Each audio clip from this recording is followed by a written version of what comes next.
बच्चों, पिछले वीडियो में हमने शुरू किया था लेखांकन के बारे में, लेखा शास्त्र के बारे में, अकाउंटेंसी के बारे में। तो देखा होगा उस बंदे के लिए जो 11th क्लास का है, CMA फाउंडेशन है, CA फाउंडेशन है, या नन कमर्स है, या कोई स्मॉल ट्रेडर्स है, जो अकाउंटेंसी का नाम सुना है, अकाउंटिंग का नाम सुना है, लेकिन बिल्कुल इसके बारे में अननोन है, कुछ नहीं जानता है। तो उसको हमने सिखाने के नाम पर शुरू किया था कि यह एक भाषा है, अकाउंटेंसी व्यापार की भाषा है। तो जब ये भाषा है तो इनमें शब्दों का प्रयोग होता होगा। तो जब शब्दों का प्रयोग आएगा तो शब्दों का मतलब हमें समझना पड़ेगा, तभी जाकर वो भाषा हम सीख पाएंगे। तो उन शब्दों को समझाने के क्रम में हमने कई शब्दों को बतलाया था, जिनमें से एक शब्द हमने यूज़ किया था बिजनेस, क्योंकि ये कहा था हमने कि accountancy is the language of business, यानी बिजनेस की भाषा है अकाउंटेंसी। तो ये शब्द आ गया बिजनेस। तो बिजनेस हमको जानना पड़ेगा कि बिजनेस आखिर कहते किसको हैं।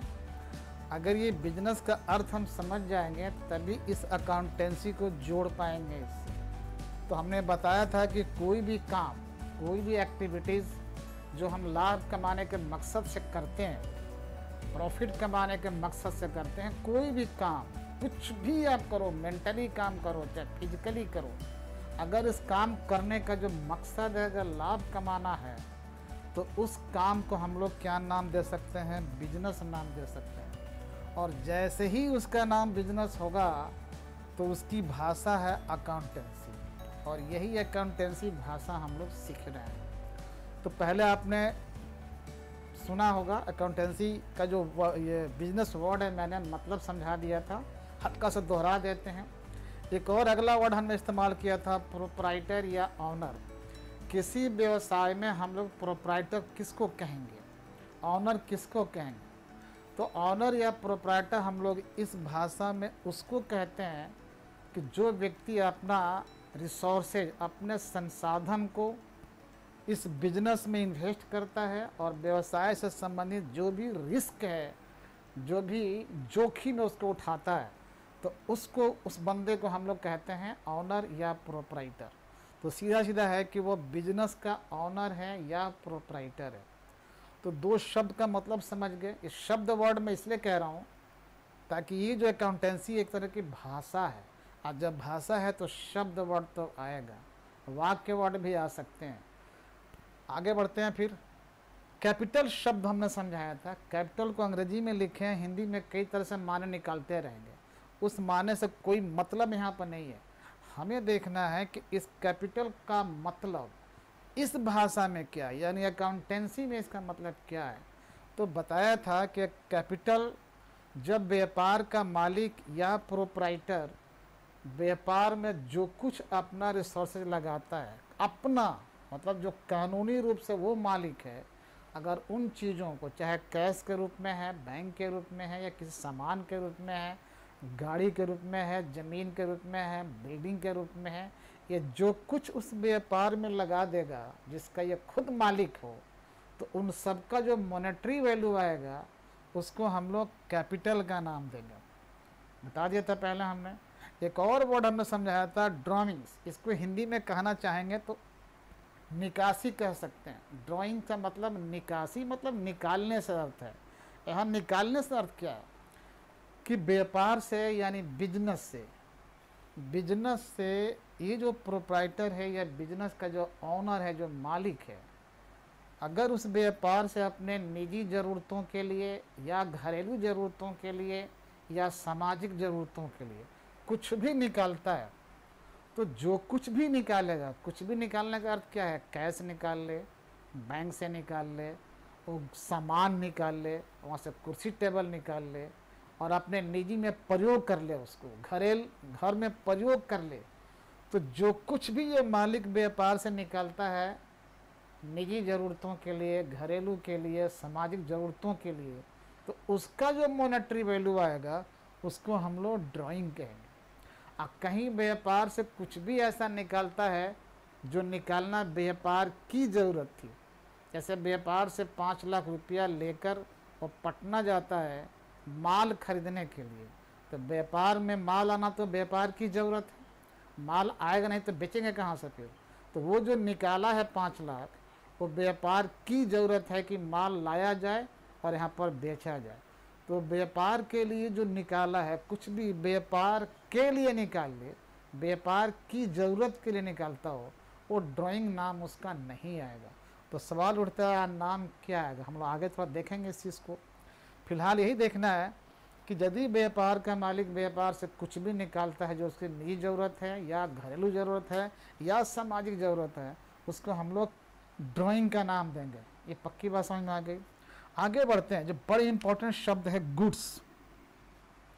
अगर गुड्स को हम हिंदी में बोलना चाहें तो माल कह सकते हैं, सामान थोड़ा नहीं कहेंगे, सामान में प्रॉब्लम है, बस माल कह सकते हैं।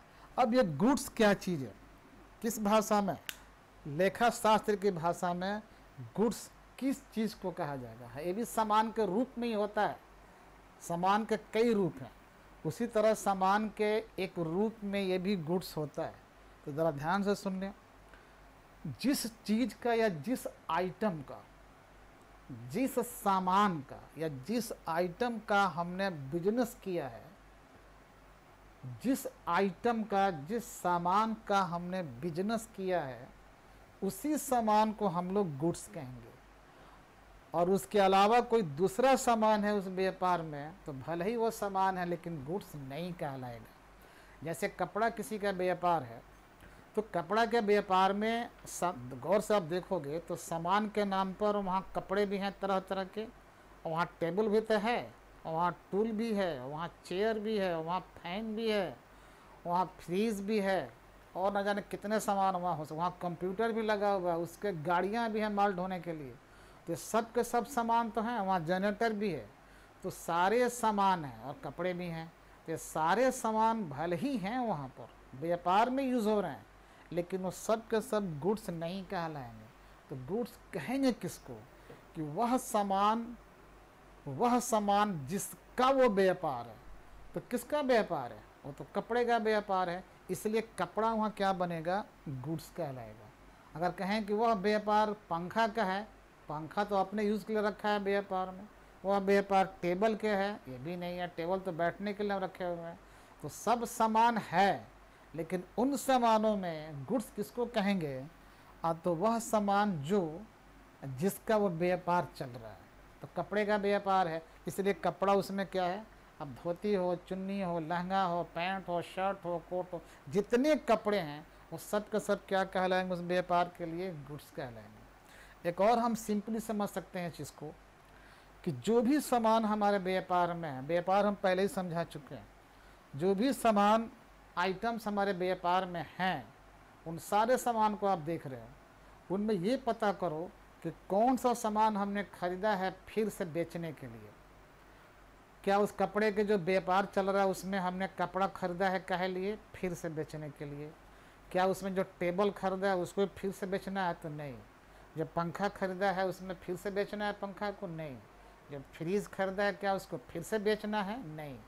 तो इतने सारे सामान खरीदे हैं लेकिन उसमें फिर से बेचने वाला एक ही आइटम है, और वो है कपड़ा। और कपड़े के अलग अलग वैरायटी हैं, वो जितने आइटम खरीदे गए हैं फिर से बेचने के लिए, उनको हम लोग कहेंगे goods. The items purchased, the items purchased for the purpose of resale and that item will be called goods. इनको गुड्स कहेंगे। खरीदने का नाम पर तो सब कुछ खरीदा है हमने, सब कुछ खरीदा है। आगे बढ़ते हैं फिर। उम्मीद है कि आप गुड्स समझ गए हैं, गुड्स किसको कहेंगे।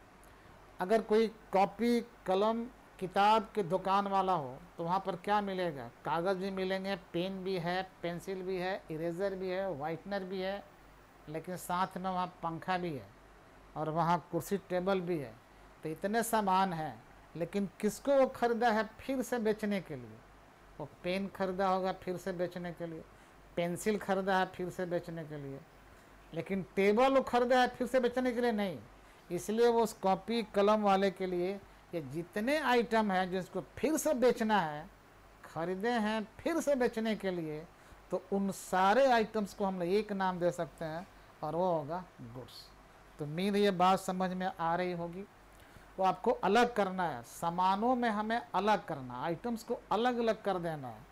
एक वो सामान जो हम बेचेंगे, खरीदे तो हैं फिर बेचेंगे उसको, तो उसको हम लोग नाम देंगे गुड्स, कि ये हमारे इतने लाख के गुड्स हैं, इतने गुड्स हमारे ख़त्म हो गए, गुड्स गुड्स बोलते रहेंगे।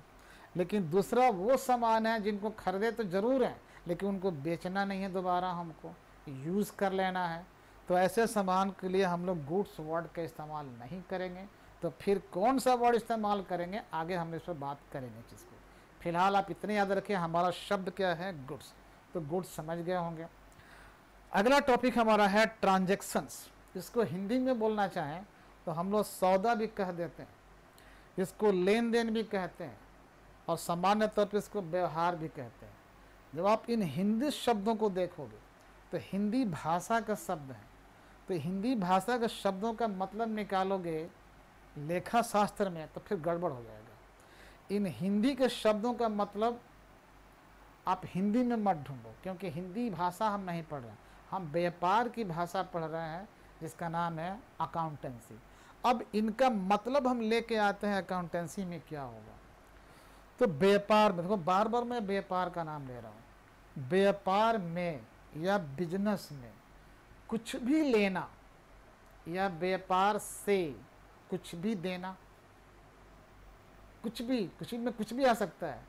व्यापार में कुछ भी लेना या व्यापार से कुछ भी देना, ये जो लेना है या फिर देना है, यदि आप इसको मुद्रा में बता सकते हो, मॉनेटरी टर्म में बता सकते हो कि वो जो लिया है या दिया है वो कितने रुपया का है, अगर रुपया में हम बता सकते हैं तो ये जो लेना है या फिर देना है व्यापार से या व्यापार में, ये ध्यान रखना है।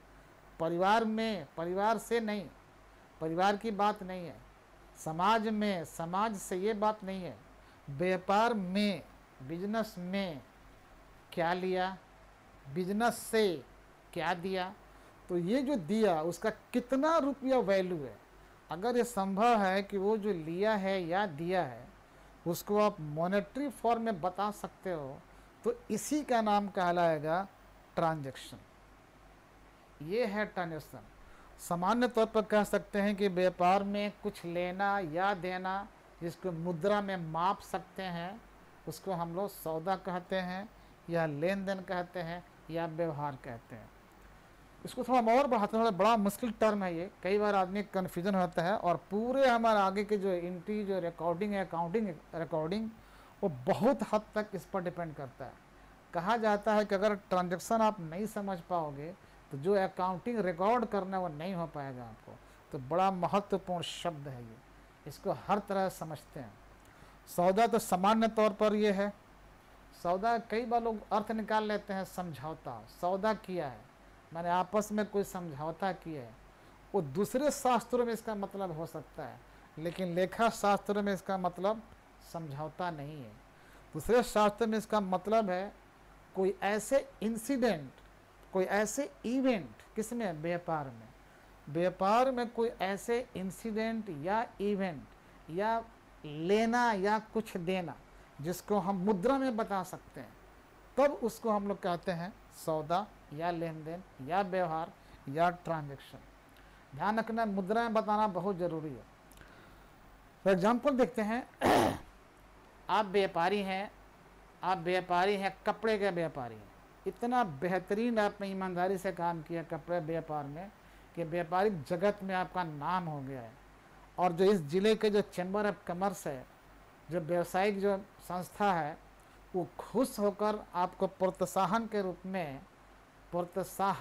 में आपके व्यापार के नाम से एक प्रमाण पत्र देता है, प्रशंसा पत्र देता है, खूब तारीफ किया, पत्र दे दिया, उस पर जो चैम्बर ऑफ कॉमर्स के जो चेयरमैन है, चेयरपर्सन का सिग्नेचर होता है, तारीफ का एक प्रमाण पत्र है। तो आपके व्यापार के नाम से है, तो व्यापार में तो आया, मैंने लिया व्यापार में, क्या ये व्यापार ने सर्टिफिकेट लिया, लेना हुआ, क्या ये ट्रांजैक्शन है। अगर आप कहते हो कि लेना है, कुछ लेना या कुछ देना, तो लेना तो है, लेकिन उसमें जोड़ कर देखना ये कितने रुपया का लिया, उस प्रमाण पत्र का कितना रुपया दाम लगाओगे, ये मुश्किल है। दाम नहीं लगा सकते, यानी उसका मूल्य जो है मॉनेटरी फॉर्म में नहीं बता सकते, मुद्रा के रूप में नहीं बता सकते। तो जिस लेन देन का मुद्रा के रूप में आप बता ही नहीं सकते हो कि कितना रुपया का वो है, इसलिए वो ट्रांजैक्शन है ही नहीं। और सिर्फ ऐसे लेन देन ना कि वो ट्रांजैक्शन नहीं कहलाएगा। वो एक और एग्जाम्पल लेते हैं। अगर हमने इतना बढ़िया काम किया हेल्थ सेक्टर में, अगर हमारा व्यवसाय हेल्थ सेक्टर से जुड़ा हुआ है, मेडिसिन से जुड़ा हुआ है, हम मेडिसिन मैन्युफैक्चरिंग करते हैं, इतना बढ़िया हमने काम किया कि जो सरकार हेल्थ सेक्टर में काम न कर उससे बेहतर हमने काम कर दिखाया है, और बिहार सरकार एकदम खुश हो जाती है। ये मैसेज मिलता है बिहार सरकार को, और खुश होकर हमें बुलाया जाता है पटना, और बुला करके हमें सरकार जो मुख्यमंत्री हैं नीतीश जी, उनके हाथों से कर कमलों से गोल्ड मेडल मिलता है। और वो गोल्ड मेडल जो है वो 100 ग्राम का है। गोल्ड मेडल कितने का है? वो 100 ग्राम का सोना का है। और एक प्रशस्ति पत्र मिलता है जिस पर उनका सिग्नेचर किया हुआ है। तो वो एक पत्र मिलता है हमको, और बगल से एक और मिलता है साथ में गोल्ड मेडल, और उस गोल्ड का वेट कितना है? 100 ग्राम है। क्या ये हमारे लेन देन में आएगा? क्या ये हमारे ट्रांजैक्शन में आएगा? क्योंकि हमारे व्यापार के नाम से ही आया हुआ है, हमारे व्यावसायिक जो नाम है रखे गए हैं उसी नाम से मिला है मेडल भी और वो प्रशस्ति पत्र भी। क्या इसका कीमत हम लगा सकते हैं, मुद्रा में बता सकते हैं? संभव है। किसी भी आदमी को जो गोल्ड मेडल मिलता है, अगर उससे पूछो कि कितने कीमत का है, उस धातु का कीमत लगा सकता है। ये जो धातु है, जो सोना, अगर कीमत बताएगा तो धातु का बता सकता है कीमत। वो जो मेडल मिला है वो मेडल अनमोल है, उसके लिए उसका कीमत लगाना बहुत मुश्किल हो जाएगा। किसी को कोई रिवार्ड मिल जाए, अगर कोई प्रमाण पत्र मिल जाए, उस कागज़ की कोई कीमत नहीं है, लेकिन वो जो प्रमाण पत्र है उसका कीमत लगाना बहुत मुश्किल है। तो जिसका हम मॉनेटरी वैल्यू नहीं लगा सकते हैं, इसलिए वो लेन देन कैटेगरी में नहीं आएगा। वरना कितने लोग इस सोना का दाम लगा लिया, इतना रुपया होगा, और कहते हैं कि ये लेन देन में आएगा। अरे भाई साहब, जैसे वो लेन देन में आएगा तो फिर उसके हमें एंट्री करनी पड़ेगी, क्योंकि नियम है कि नो ट्रांजैक्शन नो एंट्री। अगर ट्रांजैक्शन नहीं है तो उसकी एंट्री नहीं होगी, अगर ट्रांजैक्शन है तब एंट्री करनी पड़ेगी। यही मुश्किल काम है, तो समझना बहुत ज़रूरी है इस चीज़ को। एक और एग्जाम्पल लेते हैं, यानी जो अवार्ड मिला, जो रिवार्ड मिला, जो गोल्ड मेडल मिला है, जो प्रशस्ति पत्र मिला है, ये हमारे ट्रांजैक्शन कैटेगरी में नहीं आएगा, क्योंकि इनका कीमत लगाना आसान बात नहीं है। ये कोई भी आदमी आंक नहीं सकता। ये जन्म जन्मांतर तक के रिवार्ड रहेगा, उनका अलमीरा में पड़ा रहेगा, पीढ़ियों तक लोग इससे देखते रहेंगे और गौरवान्वित होते रहेंगे चीज़ को। इसलिए कितना मूल्य है इसका, मुद्रा के रूप में नहीं लगा सकते हैं इस चीज़ को। एक और एग्जाम्पल लेते हैं।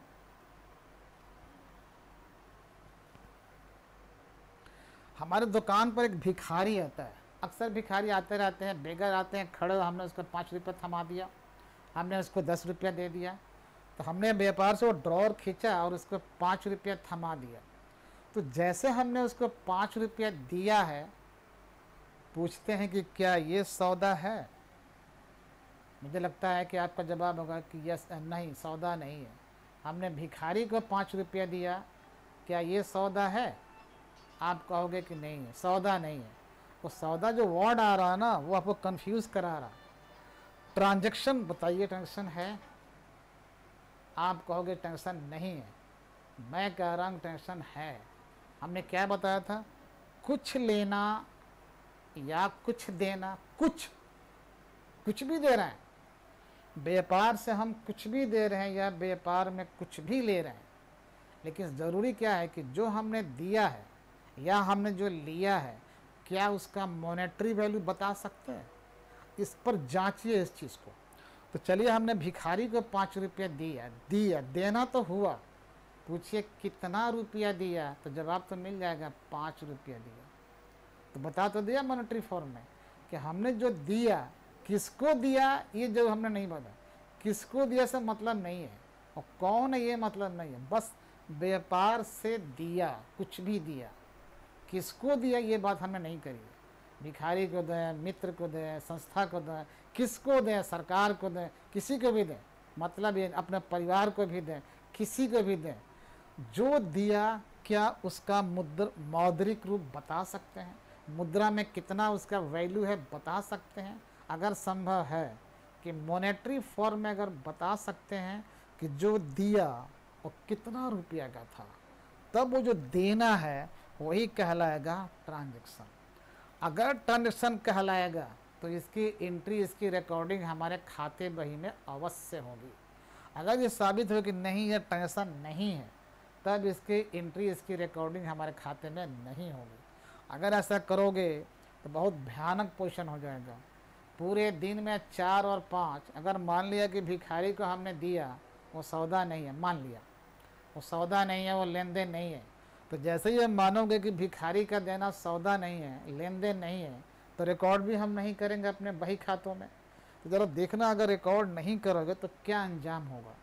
अंजाम ये होगा, अगर एक दिन में किसी नॉर्मल अगर 5 भिखारी आते हैं, अगर आप इनको एवरेज 5 रुपया भी देते एक भिखारी को, एक दिन की बात कर रहे हैं, तो एवरेज 25 रुपया बनेगा। एवरेज 25 रुपया बना तो आप एक महीना अगर 30 दिन का हिसाब मान लेते हैं तो आप गुना कर लेना, एक महीने का कितना निकल के आएगा। ये हो जाएगा कितना जी, 750 रुपया हो जाएगा एक महीने का। हम लोग अकाउंटिंग के माध्यम से पूरा एक साल का हिसाब करते हैं। नॉर्मली एक साल का सालाना हम लोग वित्तीय वर्ष में हिसाब करते हैं कि एक साल में हमने कितना क्या किया है। तो जब एक साल में आप पाओगे तो ये तो 750 रुपया एक महीना का है भैया। एक महीना का 750 है तो आप 12 महीने का हिसाब लगा लेना कितना हो जाएगा, कई हजारों में चला जाएगा, कई हजारों में जाएगा। तो अगर आपने इसको मान लिया था कि ट्रांजैक्शन नहीं है, तो आपने एंट्री नहीं करी थी, आपने रिकॉर्डिंग नहीं करी थी, और रिकॉर्डिंग नहीं करने का मतलब क्या हुआ, आपके बही खाते गलत हो गए, क्योंकि इतना कैश तो निकल चुका है हमारे व्यापार से जिसका कहीं भी रिकॉर्ड में हमारे जिक्र नहीं है। तो गलत है कि नहीं हमारा रिकॉर्ड? जिस रिकॉर्ड में हमारे खर्चों का कोई जिक्र ही नहीं है, ऐसे बहुत सारे खर्चे आएंगे, आप रिकॉर्ड में जिक्र नहीं किया है, तो पूरे खाते वही हमारा गलत हो गया। वो गलत नहीं हो, इसलिए शब्दों का मतलब समझना बहुत ज़रूरी है, और शब्दों का मतलब समझेंगे तभी उसके अनुसार हम इसमें रिकॉर्डिंग का काम करेंगे। तो रूल क्या है कि पहले आप साबित करो कि वो लेन देन है या नहीं है। अगर लेन देन नहीं है तब तो रिकॉर्डिंग हम नहीं करेंगे। अगर वो लेन देन है, मतलब ट्रांजैक्शन है, तो उसको अपने बही खातों में रिकॉर्डिंग अवश्य करेंगे। तो अगर भिखारी का देना ट्रांजैक्शन है, लेन देन है, तो इसको हम अपने बही में रिकॉर्डिंग अवश्य करेंगे। अब अलग बात है कि आप व्यापारी हैं, थोड़ा सा आलस भरी है, सुस्त हैं, कोई मतलब नहीं लिखने से, भूल जाओ या छोड़ दो, तो जाहिर सी बात है छोड़िए, आपकी मर्जी है। तो पूरे वर्ष में आपने कितना दिया होगा भिखारी लोगों का, कितना आपने छोड़ दिया। तो जब साल के अंत जब हम लोग बैलेंस शीट बनाएंगे, प्रॉफिट लॉस अकाउंट जानना चाहेंगे, वो प्रॉफिट एंड लॉस अकाउंट का जो पिक्चर आएगा वो अशुद्ध होगा, क्योंकि आपने बहुत कुछ लिखने से छोड़ दिया है। तो जिस बही खाते में बहुत कुछ लिखने से छूट जाए, क्या वो बही खाता शुद्ध पोजीशन बता रहा है या ना अशुद्ध बता रहा है? तो हम कौन सा अकाउंटेंट बनेंगे भाई? हम कौन सा अकाउंटिंग कर रहे हैं कि सारा अकाउंटिंग करने के बाद भी जो रिकॉर्ड जो आ रहा है वो सब अशुद्ध बता रहा है व्यापार का, कुछ भी शुद्धता उसमें नहीं है। अब क्यों नहीं है शुद्धता? क्योंकि आपने लिखने से छोड़ दिया है बहुत कुछ। क्यों छोड़ दिया आपने? इसलिए कि आप उसका शब्द का मतलब नहीं समझे हुए हैं। क्यों मतलब नहीं समझे? हो सकता है आप उस लेवल के कोई गुरु बताया नहीं है। ये तमाम चीज़ें हैं, इसलिए हम शब्दों पर जोर दे रहे हैं कि आप जरा शब्दों का मतलब सही से समझिए, ताकि अपने लेखांकन करते समय लेखा शास्त्र की जो भाषा है, जो रूल्स है, उसका हम लोग सही सही वक्त आने पर पालन कर सकें। अगर इसका मतलब गड़बड़ होगा तो फिर सब कुछ गड़बड़ होने वाला है। आगे बढ़ते हैं। उम्मीद है कि आप ये समझ चुके होंगे ट्रांजेक्शन। उसमें एक और बात मैंने कही थी, इंसिडेंट, इवेंट्स। अगर व्यापार में कोई ऐसे इंसिडेंट होता है, कोई इवेंट्स है, कोई घटना दुर्घटना होती है, अगर कोई ऐसी दुर्घटना हो जाए, कोई ऐसी घटना हो जाए जिसके चलते हमारे व्यापार का कुछ लॉस हो जाए, कुछ फ़ायदा हो जाए, कुछ भी हो सकता है, तो अगर इंसिडेंट के चलते जो कुछ भी होगा घटित, वो जो घटना घटी है, उस घटना या दुर्घटना के चलते हमारे व्यवसाय पर मॉनेटरी फॉर्म में क्या प्रभाव पड़ा। जो घटनाओं का प्रभाव पड़ता है, असर पड़ता है। अब मान लीजिए कि भूकंप आ जाए, तो भूकंप एक घटना दुर्घटना में आएगा। तो भूकंप आने से हमारी पूरी बिल्डिंग बैठ गई। अब बिल्डिंग में 10 लाख का माल वो बेड़ा गर्क हो गया, सब खत्म हो गया।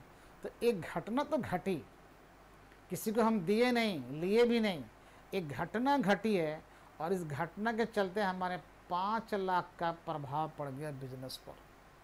तो अगर इस घटना के चलते जो मॉनेटरी फॉर्म में जो प्रभाव पड़ेगा, उसका भी नाम हम लोग लेंगे किसमें, ट्रांजैक्शन में।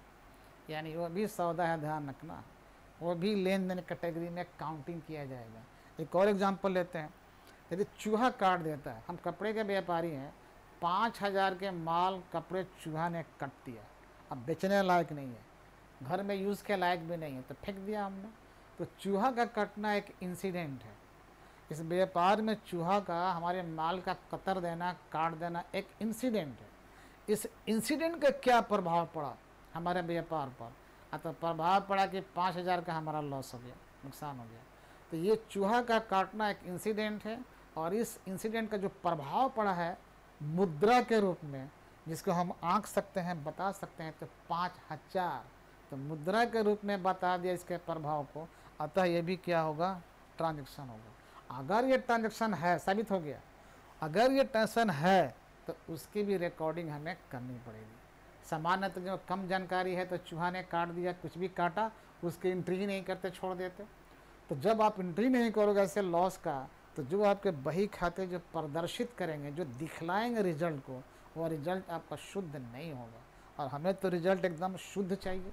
और शुद्ध कब होगा? जब हम भी एकदम शुद्ध शुद्ध काम करते हो, शुद्ध शुद्ध उसका अर्थ समझते हो, तभी हो पाएगा। एक और उपाय लेते हैं, एक और एग्जांपल लेते हैं। सपोज करो कि आग लग जाती है। अगर आग लगे, हमारे गोदाम में माल जल गया, 1 लाख का माल जल के खाक हो गया, माल जल के खाक हो गया, 1 लाख का माल, एक इंसिडेंट है। आग का लगना एक इंसिडेंट है। तो इस इंसिडेंट का लेना देना में नहीं आइए, हम ना दिए हैं ना लिए हैं, लेकिन एक इंसिडेंट जो हुआ, एक घटना घटी, उस घटना का प्रभाव हमारे बिजनेस पर क्या पड़ा। तो मौद्रिक रूप से, मुद्रा के रूप में 1 लाख का हमारा नुकसान हो गया। तो जैसे ही इस घटना का प्रभाव मुद्रा के रूप में 1 लाख पड़ा, मुद्रा के रूप में हम आंक सकते हैं, मुद्रा रूप में उस घटना को आंक सकते हैं। अतः वो घटना भी क्या हमको जाएगी, ये ट्रांजैक्शन है। आज जैसे ये साबित हुआ कि ट्रांजैक्शन है, तो उसकी एंट्री या रिकॉर्डिंग अपने बही खाते में करनी पड़ेगी हमें। अगर आपको लगा ना इसको छोड़ दो भाई, तो है नहीं, क्या करेंगे, इसका मतलब आपने जैसे उसको छोड़ दिया, तो वो 5,000 या 1 लाख का जो नुकसान है, आप रिकॉर्डिंग नहीं करेंगे। तो अंत में जो आप निकालोगे नेट प्रॉफिट या नेट लॉस व्यापार का, वो शुद्ध ना होकर के अशुद्ध होगा। तो मुझे लगता है कि अब आप कुछ इस बात को समझ चुके होंगे। अब थोड़ा सा आगे बढ़ाते हैं। ये जो ट्रांजैक्शन है, ये जो लेन देन है, जो सौदे हैं, बड़े अहम शब्द है व्यापार के लिए। अब ये 2 प्रकार के हैं। इनको हम लोग कहते हैं, पहले समझिए कि ये बिजनेस ट्रांजैक्शन, नाम से पता लग रहा है कि ऐसे लेन देन, ऐसे इंसिडेंट, ऐसे इवेंट्स जो व्यापार में होते हैं। ये इवेंट, ये घटनाएं, आग का लगना, भूकंप का होना परिवार में भी हो सकता है। ये भिखारी के आना परिवार में भी आना जाना हो सकता है। तो परिवार की गिनती नहीं करनी है हमें, क्योंकि हम लोग व्यापार की भाषा पढ़ रहे हैं। जो व्यापार में घटनाएं घटित होंगी, उन्हीं पर ध्यान देना है हम लोगों को। तो ये जो लेन देन है, ये परिवार में भी हो सकता है, अलग समाज में भी हो सकता है। लेकिन ऐसे लेन देन, ऐसे इंसिडेंट, ऐसी घटनाएं जो व्यापार में घटित हों और जिनको हम मुद्रा में बता सकते हो, तो वो हमारे कहलाएंगे बिजनेस ट्रांजैक्शन, व्यवसायिक लेन देन। अब एक बड़ी बात है, बता छुपी हुई बात है कि ये जो लेन देन, जब भी आप वर्ड इस्तेमाल करोगे, जब भी ये लेन देन वर्ड यूज़ करोगे, इसका ध्यान रखना, कम से कम 2 आदमी चाहिए। कोई भी एक सिंगल आदमी लेन देन खुद से नहीं कर सकता है। ठीक है जी। तो ये जो हमारा टेंशन है, बहुत ही इंपॉर्टेंट वर्ड है सबके लिए। जो लोग अकाउंटिंग वर्क करते हैं, अकाउंटेंट बनते हैं, जो लोग अकाउंटेंसी पढ़ते हैं उनके लिए वर्ड बहुत ही इंपॉर्टेंट है ट्रांजेक्शन। सिंपल हमने कह दिया, कोई इंसिडेंट हो, कोई एक्सीडेंट हो, कोई इवेंट हो, एक ऐसा इवेंट जो व्यापार में घटित हो और इसका असर व्यापार पर पड़ता हो और उस इवेंट को हम लोग मुद्रा के रूप में माप सकते हो, वो भी कहलाएगा हमारा क्या, ट्रांजेक्शन कहलाएगा। और इसकी एंट्री अवश्य करनी पड़ेगी, तो साबित हो चुका है। आगे बढ़ते हैं फटाफट लेकर। ये बिजनेस ट्रांजेक्शन, जैसा कि नाम से ही पता लग रहा है, बिजनेस ट्रांजेक्शन नाम से ही पता लग रहा है कि ऐसे लेन देन या ऐसे इवेंट या ऐसे इंसिडेंट जो व्यापार में घटित हो या लेन देन व्यापार में हो, माने व्यापार से जुड़ा हो, आपके परिवार में हो रहा उसका मतलब नहीं है, समाज में हो रहा उससे मतलब नहीं है। तो जो परिवार में है उसको भूल जाइए, समाज में है उसको भूल जाइए। व्यापार में ऐसे इंसिडेंट या इवेंट्स या लेन देन जिनको आप मुद्रा में माप सकते हो, यानी मुद्रा में बता सकते हो कि कितना रुपया का हुआ, तो उसको हम लोग कहेंगे बिजनेस ट्रांजैक्शन। उसको कहेंगे बिजनेस ट्रांजैक्शन। क्लियर है। एक और बढ़ते हैं लास्ट में, कैश ट्रांजैक्शन। बिल्कुल क्लियर है। कैश, जो ये लेन देन हम पहले पढ़ा रहे थे बिजनेस में, ये लेन देन ऐसा है कि मुद्रा में हम बता सकते थे कि इतना रुपया का। ये जरूरी नहीं है कि हाथ में थमा ही दिया हो, कितना रुपया लीजिए आप बदले में इतना दीजिए, ये जरूरी नहीं कि बस उसमें तुरंत ले और देना काम कर दिया हो, ऐसा नहीं है। वो दोनों हो भी सकता है और बाकी भी रह सकता है। लेकिन ये जो नीचे लिखा है कैश ट्रांजैक्शन, इसका मतलब होता है नगदी। तो जो व्यापार में लेन देन हम करते हैं नगद नारायण करते हैं, यानी अभी कुछ दिया नगदी दे दिया, या अभी कुछ लिया तो नगदी ले लिया। अब नगदी के रूप में कैसे करेंगे, कैश दे दिया, चेक दे दिया, या कैश ले लिया या चेक ले लिया, ये लेना देना तो है, उसका मुद्रा के रूप में हमने बता भी दिया है, लेकिन क्या है वो नगद के रूप में हुआ है, इसलिए इसको हम लोग कहेंगे कैश ट्रांजैक्शन।